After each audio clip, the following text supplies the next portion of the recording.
I wanted to talk today about sadhana being active. Most people think spiritual practice is passive. How many people think you're just going to surrender and you're just going to sit there like a lump? A little bit. It's incredibly active. And what we're here doing is the mystical tradition, right? So internally, it's incredibly active.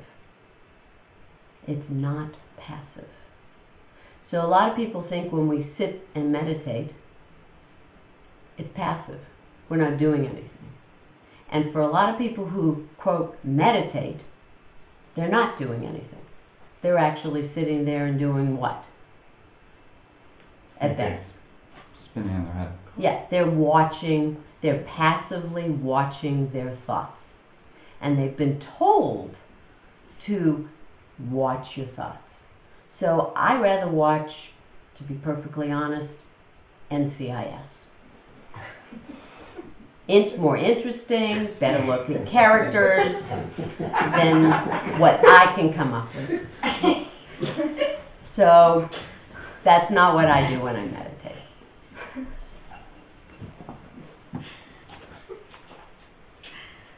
So I'm going to read from Evelyn Underhill's Mysticism. And she was working to find the characteristics of mysticism. And this is just, this one, she has 4 traits that she actually goes through, but I just want to talk about this one. True mysticism is active and practical, not passive and theoretical. It is an organic life process, a something which the whole self does, not something as to which its intellect holds an opinion. Okay? And then that was on page 81. And then on 83, over and over again, the great mystics tell us not how they speculated, but how they acted. To them, the transition from the life of sense to the life of spirit is a formidable undertaking, which demands effort and constancy. The paradoxical quiet of the contemplative is but the outward stillness essential to inward work. Their favorite symbols are those of action, battle, search, and pilgrimage. So we use those words, and yet we think we're just going to sit there and be a lump. No. And in meditation, what are we going to be doing? What do we do in meditation? Karen? Focus your concentration on going in and stilling what you have and feeling what you have. You concentrate on breathing too. It's very active. It's not easy either. It doesn't just come. It doesn't just happen. Okay. Well, you need to keep going. It's not if you when you drop everything, then you willingly rest. But even with you willingly resting, it's not like stagnant. You're still like there's still it's still emotion. I guess is what I want to say. That you're still working. Okay, they talk about by a mere orientation of the will. It's still work. It's still work. The will is still active to maintain being in that heart, in the heart. When do you use breath?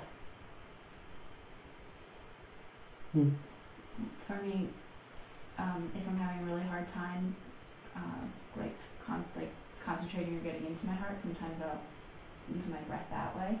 It depends on where I am in that moment. So like you use different things to help you, and so for me that's kind of more what I do. Okay, so breath, ideas, all that. Mala, mantra, what are those? Tools. Tools. But when you're doing breath, it's a first level, correct? First level. Second level. What do? Scripture. Scripture. But if you're sitting meditating, what are you doing? You're just going to sit there and watch those thoughts? I'm turning on the TV, NCIS. Mantra or? Mantra? What else? You're actively working to go in. Yeah, you're trying to get in. You're working to get in. But using like a mantra as a tool to help Yes. you. Yes. Yes. Okay. Third level. You just drop. You're just there. You stay there. You stay there. You stay there. Is surrender active or passive? Active. Active. It is a verb, and even in our language. It's active. How many people have seen weekend workshops and things like that where they tell it's fast, it's easy, you can just in a minute, you can just in 2 weekends, you can become the teacher of it all and all that sort of stuff, right? And it all happens fast. That makes you what? You're going to be what? An expert. An expert, but you're going to do it passively. It's just going to be done to you. You just sit in there and it's done to you. You don't even have to work at it. There isn't even work. You just show up for the course. You sit there, and because in 2 weekends, what are you going to get? The gist. If you're lucky, you get the gist. Forgot the most important thing. We're going to pay your money. You're going to pay your money. Actively pay your money. You actively pay your money, and then you actively receive what? A diploma. A diploma. You get your certificate. Yeah. So you are now officially certified, right? Yes. That's not what sadhana is about. And this whole thing of active, it is incredibly active. What is Evelyn Underhill saying? What'd she say? Just your whole self, all of you. Ever. Yes, All. all of you, all the time. It is not, is it just in certain moments? No, it is all the time. The work is going on, the mystic, the sadhaka, all the time. It is not just when I find the perfect moment in the quiet and the this and the that and the. No, it's all the time. It's in the times of trial and tribulation. It's in those times. Oh, I'm practicing. I'm working. And what am I working to do? Stay in the heart. To still anything that keeps me from being in my heart. And in my heart means emotions? No. No. Right now, if I'm in my head, everybody go up in their heads. Easy for you. What do you have? Is it enjoyable? Bliss? The bliss of the head? The bliss of the chatter. Now, the activity. Let it go. Go in. Let go. Surrender this. Let go of that wonderful chatter. Let go of it. Go in. Redirect your attention. Redirecting. It's, again, we're dealing with verbs, action. Redirect your attention. Back in. Where was the source? Go in. Go in. Does it stay in? Well, Okay. yeah, sometimes. Sometimes, but right now, is it staying in? No.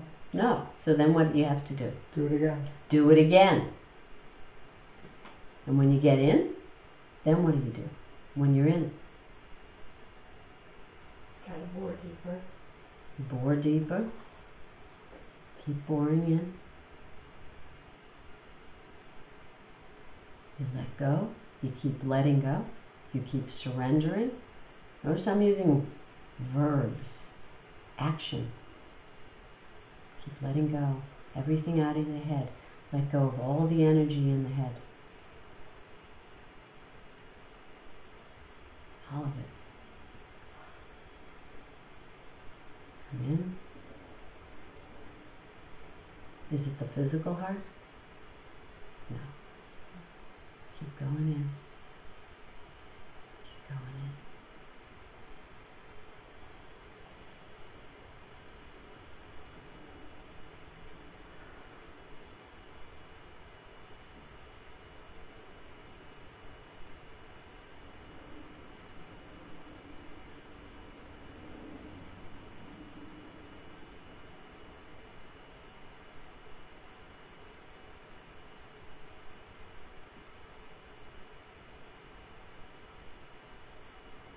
And when you're in, is it passive? Is it passive? What is it?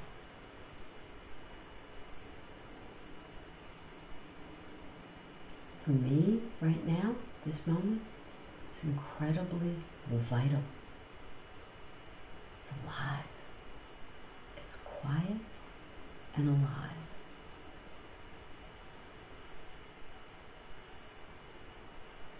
Vital. Everything.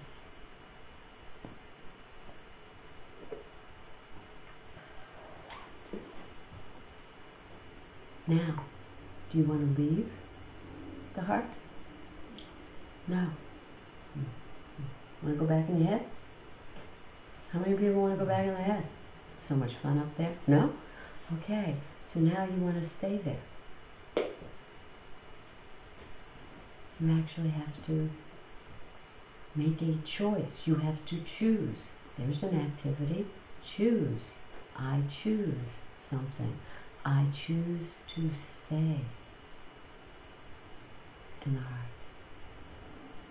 It is my choice.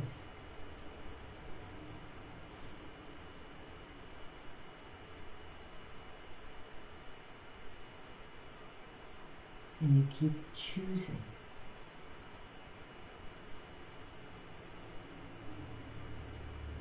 And we're in dialogue internally, not up there, not that dialogue. We're working to reach a dialogue. God is calling us. Our job is to keep going too.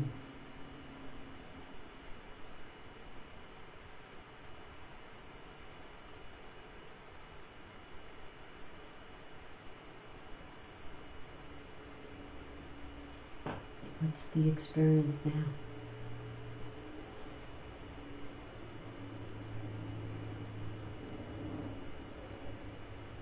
How many people start to experience love?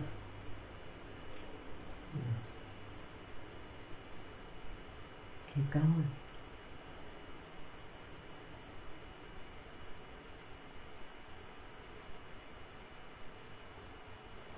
Love, our nature, who we really are.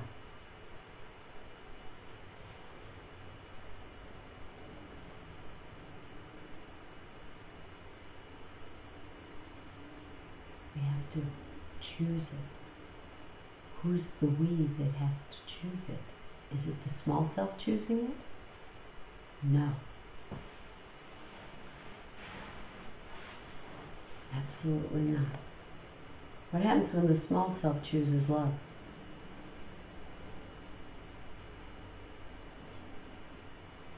Painful. It's painful. That's exactly right. It twists love and turns love, and lo and behold, oh my God, how did love turn into power, control, and pain? Quite easily. Quite easily. An incredible alchemist, that small self. Twists it and turns it into pain.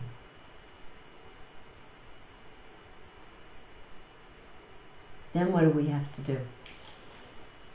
We're caught up in pain, then what do we have to do? We like it? Some of us.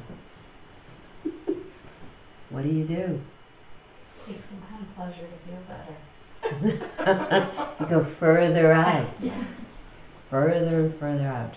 And then, if we want to do sadhana, we're going to have to be active. Isn't it, in a way, we're being passive? In that looking, we're letting those five senses decide this pleasure, this activity. It just takes us for a ride. And then we have to go, what the heck? And turn around and reflect. To be reflective. Activity? Yes. Have to turn around and look, oh my gosh, where have I gone? And come back. And come back. And the first thing we have to do is face the pain. Sorry. Have to face the pain. Then what? Face the pain, we have to feel it. It's not an idea, we feel it. Then what do? Do we then guilt about it? Mm-hmm. No. We then what with it? What do we do with that pain? We feel it. Burn it up. Burn it up. We then burn it up and still it. And then back to the heart. Go back to the heart. We have to make that choice again. We have to choose. We have to turn our attention.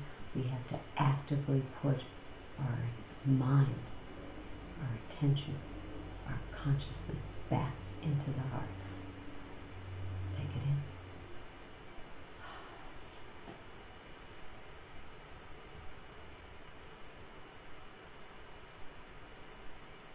Can we only do that when we're sitting quiet? No. We should be doing that all the time. Sahaj Samadhi, walking bliss, into the heart and out of the world simultaneously, all the time. But that's active. We have to be active, not passive. What happens when we let go of our sadhana? We let it go, we just take a break. Where's it go?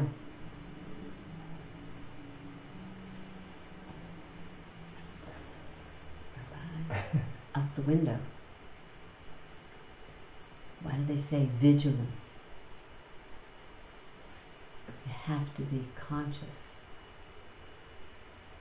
Now, that sound brutal? Sound brutal? Have to be conscious? No? Good. Because it's not. It's the unconscious that's brutal. Look what happens when we're unconscious. And then we wake up.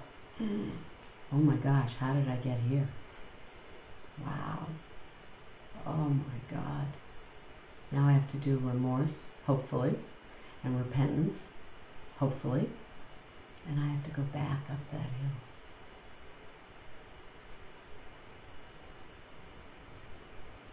I could have just stayed. I could have chosen just to stay in the heart and act appropriately. But what happens if I do that? Boring. Boring. How many people find that boring? Not really. It's not, but we always think it's going to be. Who's the we? Small self. Small self. We then, it takes a nanosecond, we've lost, back there, then we listen. Something I was looking at this week is when each of us decides, the small self decides that it's only one quality. I'm a good person, I'm a bad person, I'm a smart person, I'm 100% one quality. Can I move? Can I change? Can I anything? No. It's not until we internally start that dialogue between the other voice. Because that other voice, if I'm a good person, do I have that other voice? Do I have that? Absolutely, I have that other voice. Am I listening to it if I'm a good person? No. So either I'm going to be sticking it out and you're all bad people. I'm good, you're bad. Right? And then some point I'm going to start to hear it, if I'm turning it around, I'm going to start to hear it within myself. So I now no longer have one. I'm not 100%, oh, I've got this other part. We always hear that part of me. So I now have a dialogue, right? Then I make that dialogue into a 4 square.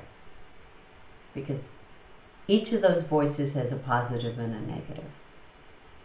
Once I've done that, and I own it all, I accept it, and I have them, and I'm okay with having these qualities, and I know they're qualities now. It's not I am a good person or I am a bad person.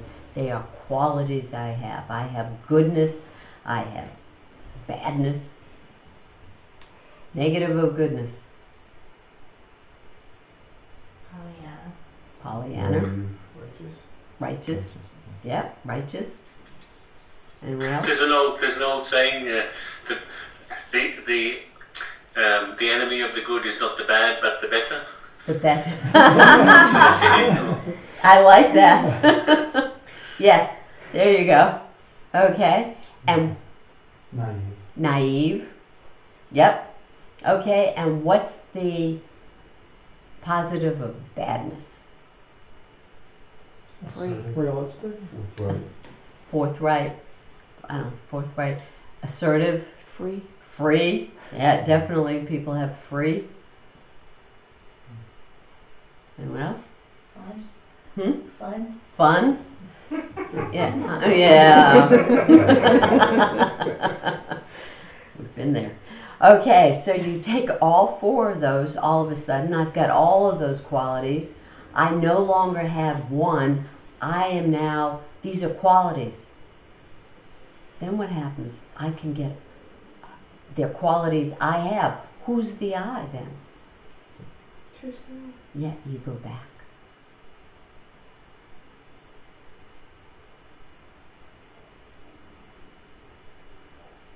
They're not who we are then. So who we are then all of a sudden, we can disentangle out of that grid and go back. Go back. No more twisted love. Go back to that love. And we choose, and it's active. It's always our choice. And it is very active.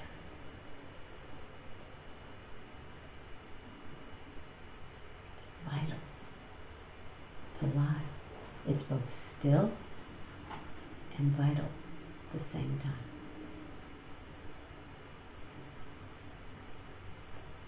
Can you feel that? Both.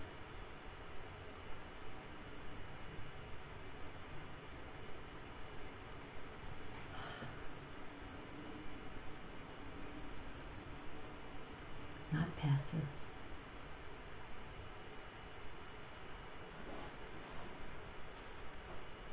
Not at all.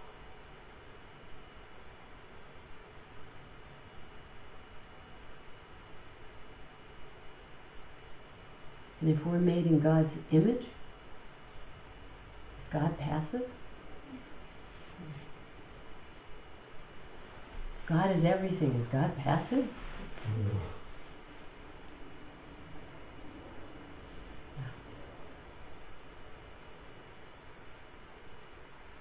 So let's be very, very active right now.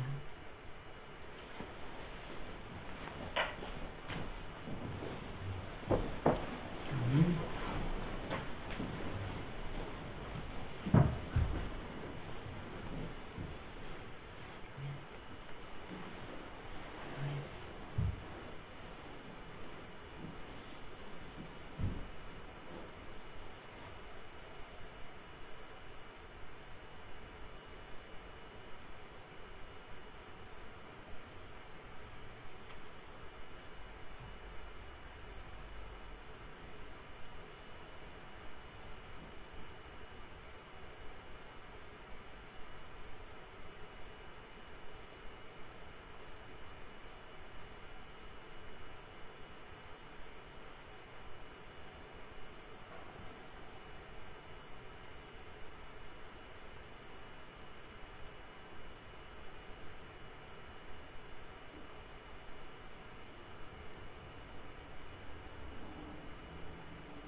stills? What stills? And what's active? Small self stills. And your true self is active. And who stills the small self? True self. He's still.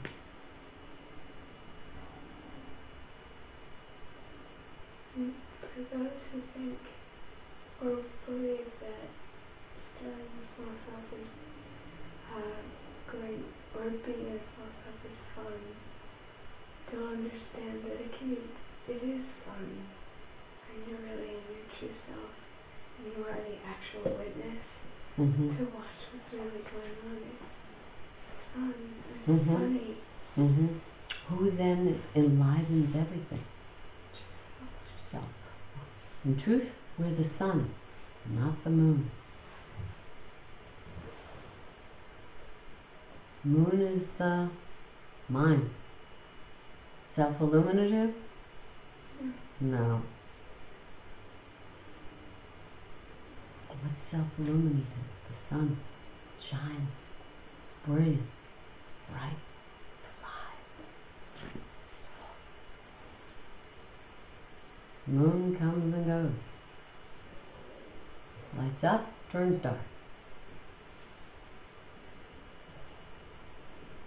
Because of the sun.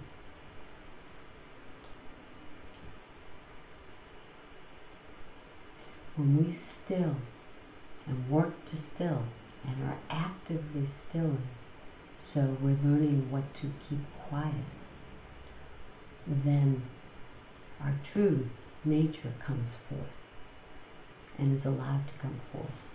What happens to the individual? Goes away, disappears, the individual. So that then that's where people get, oh, it's passive. No, the individual. How many people are really happy being the individual? Working for you? Makes good decisions?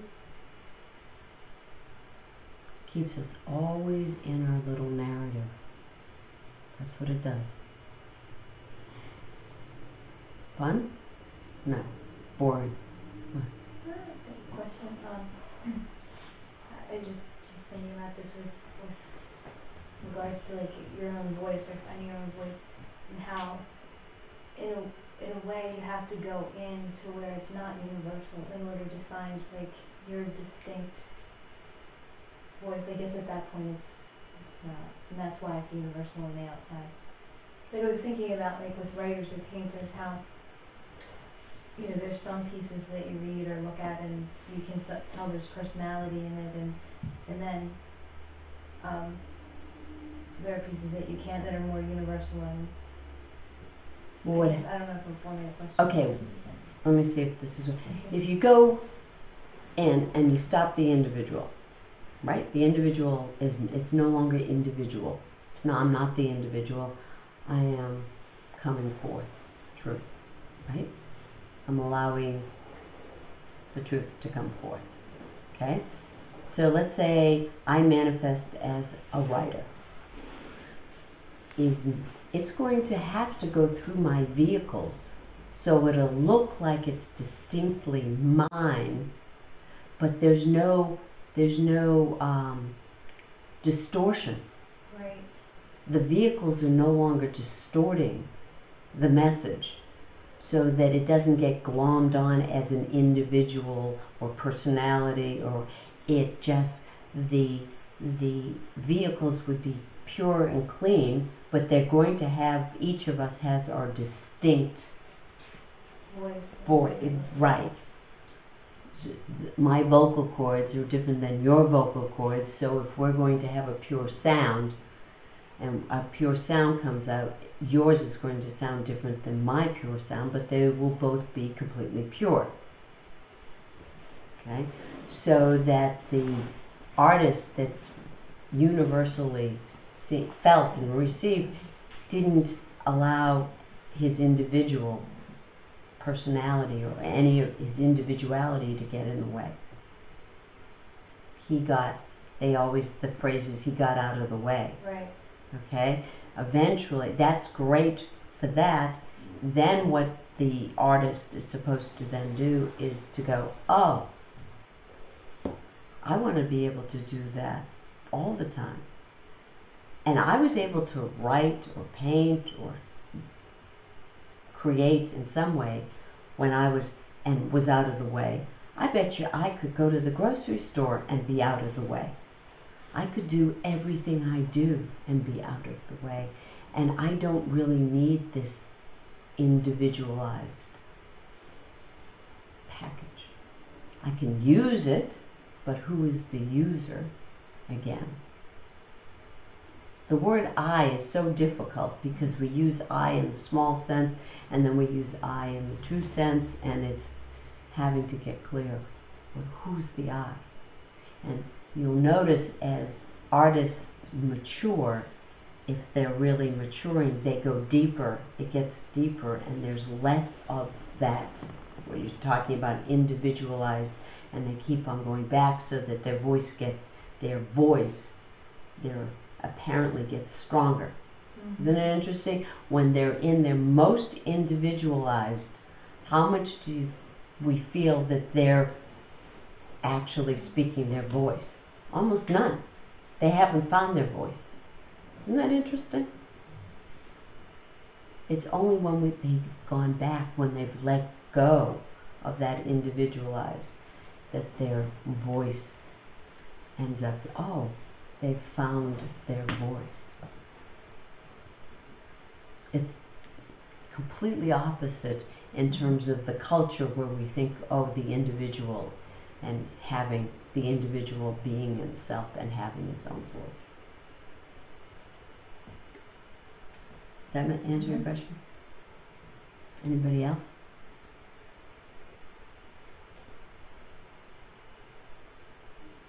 Awful quiet in here. Are you passive? So there's one other way to be active externally in sadhana. When I was with Baba, I knew he had what I wanted to learn. And I was going to make him, that's how I saw it. I was going to make him teach me. And so I stuck my neck out a lot. And I got it chopped off. I got my head chopped off a lot, which allowed me to learn. And then there were lots of people that hid. They hid in the upper garden. They hid in this mandir where the classes were being taught. They hid all over the place. People hid. Not everybody, but there were people who hid. And they thought they were doing sadhana. They'd sometimes show up for the chant, sometimes they didn't. They sometimes do work, sometimes they didn't. Most of the times they showed up for meals. But they never let themselves put themselves out. So they never got their small self chopped up. Didn't learn. If you don't speak up, if you don't act, if you don't get out, then what happens is you're coddling and keeping that small self. You're protecting it. We can't then learn. So another part of sadhana, in terms of being active, is, okay, I've got this thing going. This is what I believe. Well, chop. Oh, well, whoops. Got it. Learned it. I know now. But if I never put it up, I can spin. I can convince myself. My small self will just be stroked and taken care of. It's very important to put forth what's going on. So in sacrifice, we're supposed to, which is another verb, to sacrifice. We sacrifice that small self. We give it to the altar. We are going to let it go, hopefully. In Old Testament sacrifice, did God want all the game that went? Did God take the bad parts or the good parts of this animal sacrifice? What parts did God take? The edible parts or the unedible parts?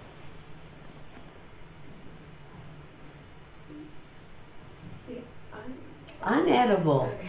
Hello. Like the blood on Hello. the door and- People, speak up.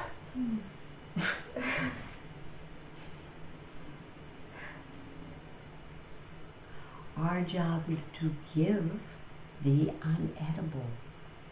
Sacrifice. Let it go. Give it up.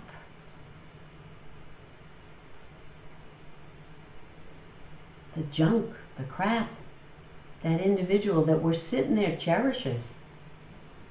Let it go. Let it go. It's active. Let it go. Surrender. Let it go. Give it up. All of those are verbs.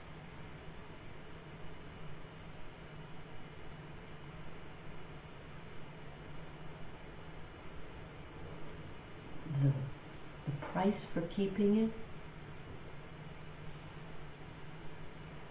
is, oh my God, so sad. We let it go, it's priceless. Let it go. Okay, thank you.